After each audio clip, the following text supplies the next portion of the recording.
Page 38, December 17th, 2021. Hello all, and welcome to another edition of the Book Nerd Diaries. We're the meditative bi-weekly podcast that dives deep into the latest books we've crossed off our endless to-read list. Spoilers lie ahead, dear folks, so please watch your step and come chill out with us as we get our book nerd on. From almost the beginning of time, humans have been a little weary of new technologies.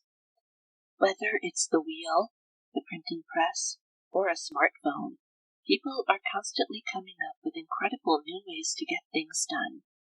With each of these new inventions that come along, however, comes the inevitable dilemma. What do you do with it? Some people fear that embracing the new means forgetting everything that came before.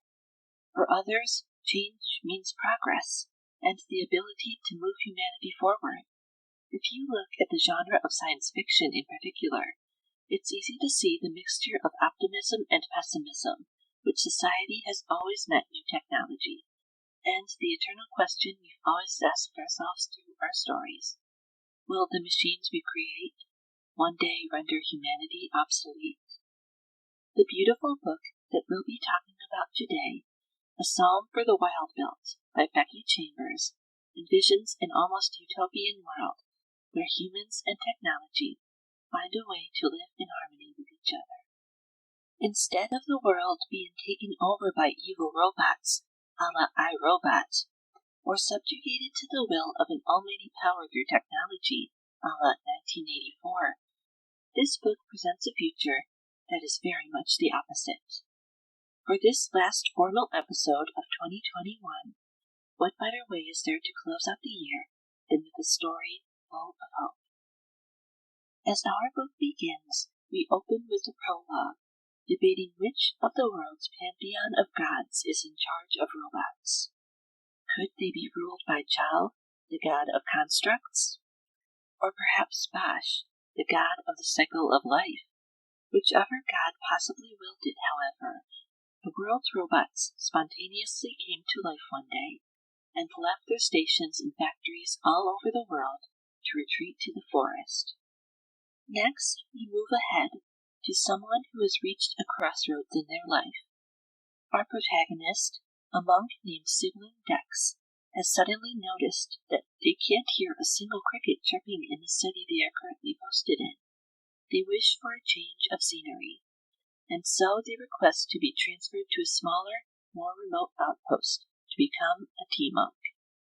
Upon this announcement, Dex's fellow monks throw them a farewell party before they make their way to their new home. The outpost is highly charming, and the monk who gives them a grand tour, Sister Fern, is more than welcoming. Dex is utterly convinced that they will fit in well, and that the duties of being a tea monk will come easily to them. Tea monks primarily serve the purpose of listening to customers' worries and serving specially blended tea to them based on their needs. So, it can't be that hard, right? When they first set up their booth in the village the next day, however, this turns out to be far from the case. No one approaches for a while until a woman sits down with them at their booth to mourn the recent death of their beloved cat. Dex is at a complete loss on how to respond to this depth of grief, which prompts the woman to excuse herself. Despite these initial hiccups, they move on to another satellite village called Little Creek to try again the next day. The experience, thankfully, seems to be an improvement from their first day, and even results in a brief fling with a fellow market vendor. Despite this seeming success, however, Dex still can't help but feel like there is still something missing from their life. It's supposedly a while later when Dex pedals their cart to the village of Inkthorn. In stark contrast to their first day, their booth is quickly swarmed with grateful people seeking their services before it's even been set up in the square. The tea is highly praised, and Dex has become such a cherished presence in the community that a special dinner is held in their honor.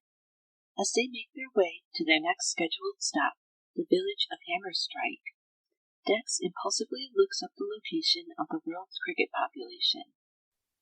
Tragically, it appears that many species are now extinct, though a rare variety, known as the cloud cricket, may still be found near a remote abandoned monastery known as the Heart's Bow Hermitage.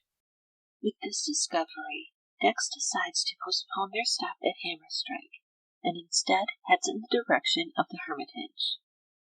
After a while of traveling, Dex decides to stop and camp for the night. After they've found a good place for their wagon, they start putting together their dinner, and go take a shower to get the grime of the road off themselves. While Dex is drying themselves off and seeing to their meal, they are absolutely dumbfounded to find that they are not alone. Robots had not been saved by humans since they walked away from society, but here one is, walking off in the woods towards them. It politely introduces itself as Mosscap, and asks Dex what they need and how they can help. Dex tells it all about their mission to find the Hermitage, and Mosscap eagerly volunteers to go with them, so it can see more of the world. Thus, an unlikely partnership was born, and Dex continues on their journey with a new traveling companion in tow. The book, A Psalm for the Wild-Built, first came to my attention on a complete whim. I typically get all of my ebooks through the library via the Overdrive app, and this book randomly appeared as one of my suggestions based on what I've read. For me, monks have always represented the natural, spiritual aspects of the world, while robots have always stood for the constructed and unnatural.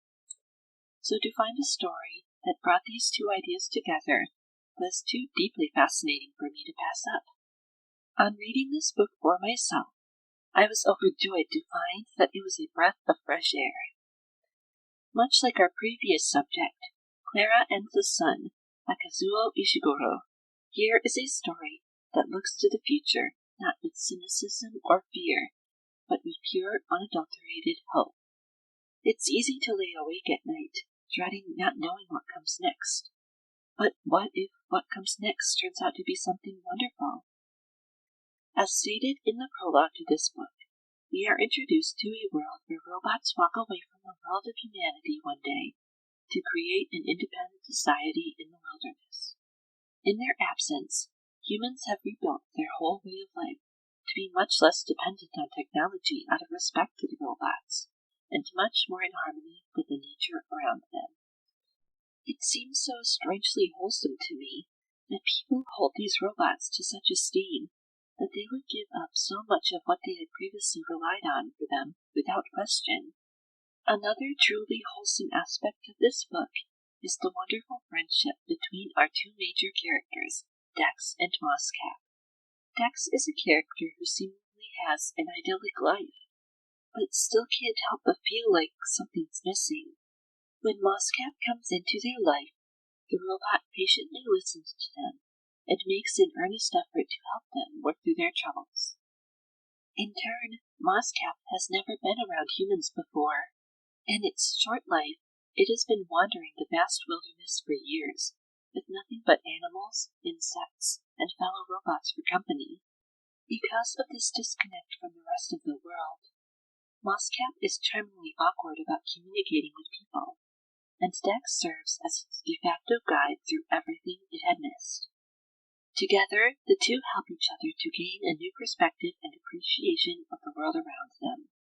Unlike most other books I've covered on this podcast, there is no actual villain to defeat, or world-ending cataclysm to stop, to create tension in the narrative of this book.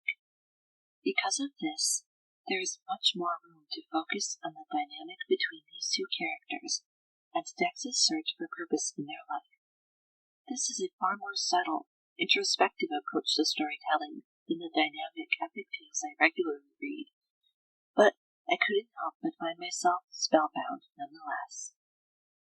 If I could ultimately recommend this book to anyone, it would be for those who are looking for a relaxing read. A Psalm for the Wild-Built is a relatively short, easy story to follow, that you can equally devour in one sitting or enjoy in smaller portions as you settle down for bed. Real life can be insanely hard a lot of the time, but with this book, every single word feels like sinking into the most wonderful bubble bath. If you need a bit of a break from the hectic pace of the holiday season, then I couldn't think of a better way to unwind than with this literary balm for the soul.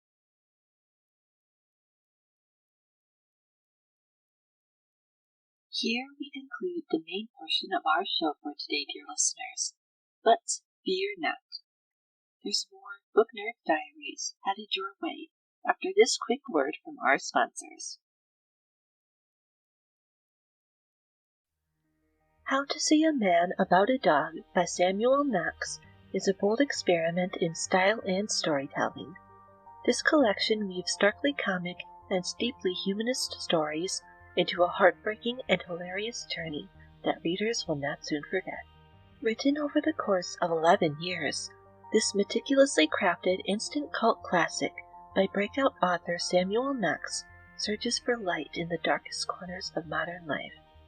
Read How to See a Man About a Dog, Collected Writings, for a wholly original and ultimately illuminating experience. The ebook is available on Kindle and Kindle Unlimited, and print copies are available on Amazon, Alibrary, and more. Go check it out, folks.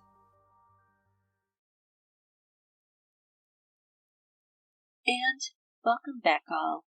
We hope you enjoyed the break. Now that we're on the other side, it's time for that nerdiest segment of all, the Trivia Corner. For those who might be new to the show, here is where I give you a trivia question that is related in some way to our book for today. In honor of dear Moss Cap, the ever-so-charming robot featured in A Psalm for the Wild-Built, we're asking about another friendly fictional robot. Ready? Your question is, what is the name of the robot maid who lives with beloved classic cartoon family, the Jetsons? Is it A. Rhonda, B. Rosie, or C. Ruby? I'll give you a second to pause this episode if you'd like to make a guess before hitting play again.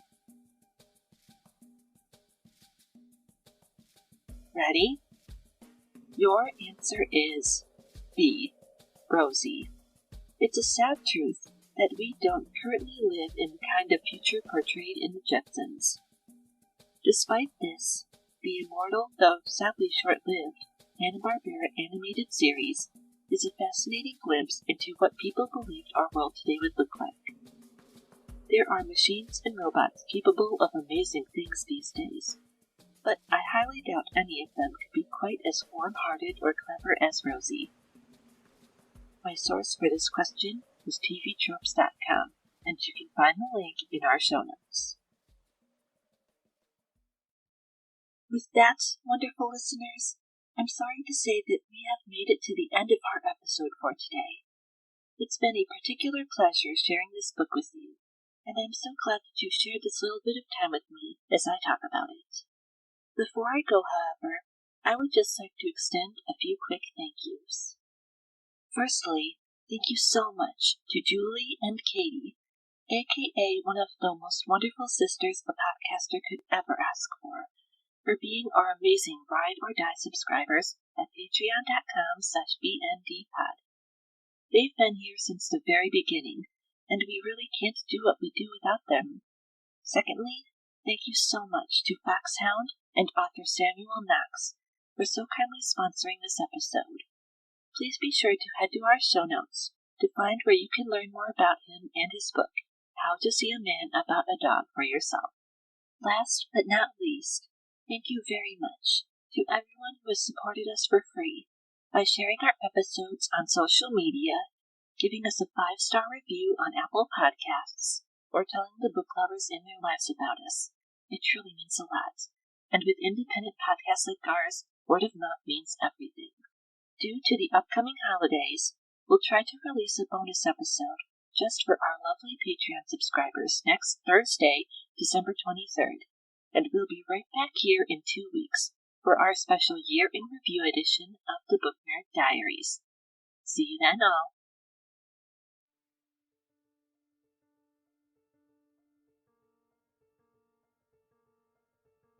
The Book Nerd Diaries is written, edited, researched, and hosted by me, Amber Wilchin. Thank you so much to the wonderful Astrofreck from Pixabay for the use of our theme song, The Grand Entrance, and When Tomorrow Too, also from Pixabay, for our incidental music that plays during the Trivia Corner. If you'd like to connect with us online, please follow us on Instagram or Twitter at BNDPod, on Facebook at Book Nerd Diaries, or via our website at bndpod.wordpress.com. All the links you need are in our show notes, so come say hi. If you have any comments, questions, or ideas for future episodes to send my way, please feel free to drop an email anytime at bndpod@gmail.com. I'd love to hear from you. Until next time, everyone, please be good to yourselves, because the world needs you. And don't forget to support your local library.